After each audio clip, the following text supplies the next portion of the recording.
各位大家好，我们今天呢是和大家共同拆解的是啥呢？是这个北京现代呀，这个采用的这种7速双离合系统啊，而且这个是个第2代的7速双离合啊。现在这个部件已经摆到大家面前了，是吧？有些地方我已经提前给大家呢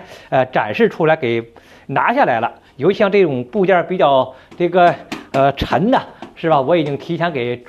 摆放在这里来了，因为这个要拿下来之后呢，相对来说比较费力气，所以说呢，我是做一个提前的一个小小的准备。这个现在曲工你照这个，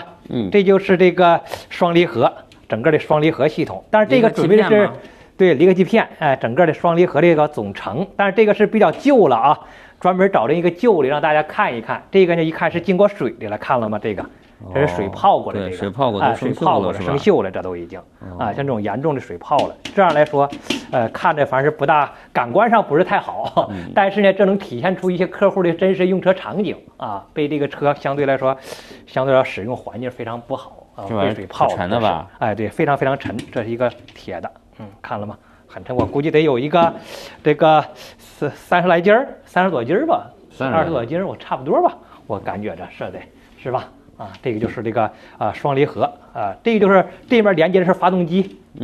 这面连接是发动机，这面呢是装在这个变速箱和发动机之间这个壳体中间，这样这轴在这套上它，在这上装着，它就把这个发动机这个动力呢就通过这个离合器片这个离合器片，这个看这也是一个离合器片，看这面也有个波动的片，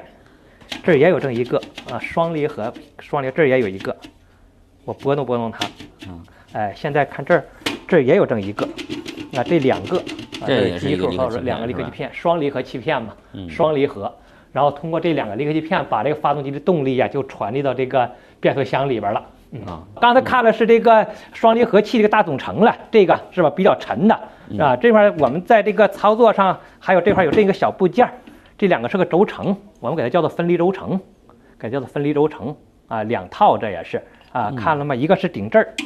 一个是顶到里边我们这样来顶的这样来装的它，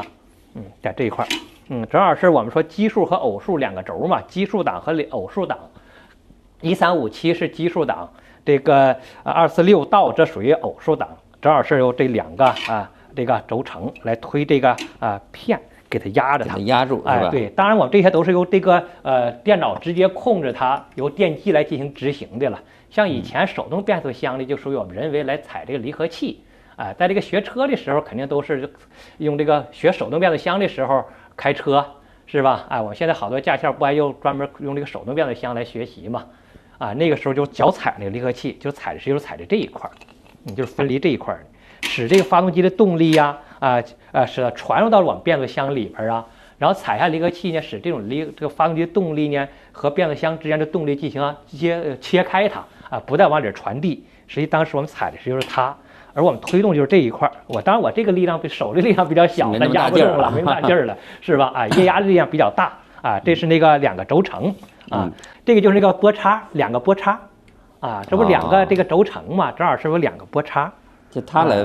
分离结合，来这个分离结合它这是2个波叉。我在这儿和大家演示一下，这是其中一个，这又是其中一个，我在这儿不再装它了，这是一个这是这个波叉然后呢这儿还有这一个波叉，这是另外一个，看到吗？一个压里面的，一个压外面的，2套，这是这是2个这种配置这种变速箱7速双离合，在北京现代这个目前来说吧，是吧？这个 1.4T 的伊兰特车上还采用它。这是干式双离合，在这个途胜 L 的 1.5 的发动机，在以前的，现在采用了这个都是自动变速箱了。在索石车的 1.5T 上采用的还是这种这个双离合的这种。在这个途胜 L 以前的这种在这个2022年那会儿的车辆还都是1.5T 的，还都采用的是这个双离合器变速箱。好了，那我们现在看看这个变速箱吧，这个都有啥部件？曲老师，只要你现在照着这个，这个就是挂档那个。挂档那个整套的这个执行机构挂档我们可以挂档电机，也可以叫挂档机构这是当然是第2代了，它本身是有个电脑，看了是电脑，由电脑来对它进行精准的控制。像以前这个我们开手动挡的时候，是不是手动挂档那个挂档时候是挂的是这一块，当然现在呢是由电动来完成了，由这电脑来控制这个电机来完成它，这是那个挂档机构，这就是挂档机构，挂档机构。就13137还是26道，就由它来完成的啊，它来控制了啊，在里边。那现在看看这一面吧，再照一照这一块啊，从这边过来，从哪儿过？你看看比较方便啊。这里是深度拆解现场说车，感谢各位走进直播间，和我们今天共同来看一看这种7速双离合器的变速箱，它到底是长什么样，它的内部结构到底是什么样，我们一起来看一看，让各位呢有更深度的了解。这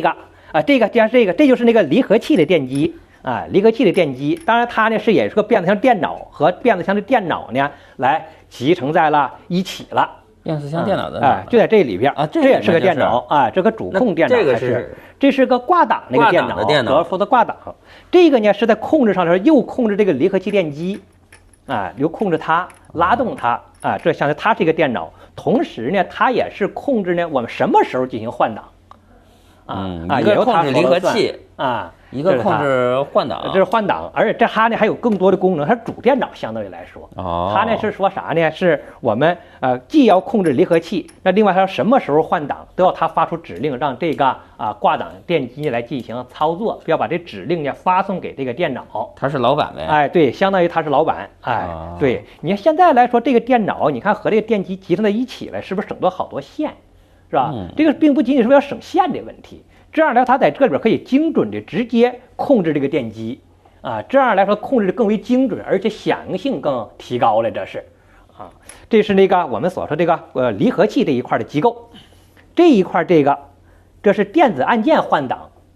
我们有 P 档倒档空档什么 D 档这个电子按键换挡的时候执行的时候就由这个电机来执行。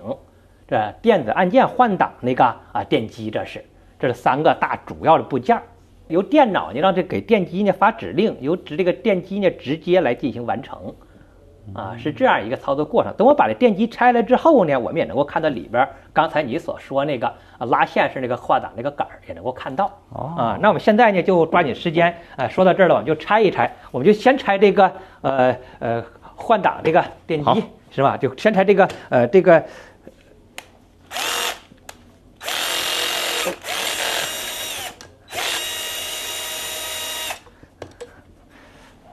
一会儿呢就看到你所说那个拉线是那个解除 P 档什么解除这个解除 P 档的时候，那个杆到底是拉动的是哪个就能够看到了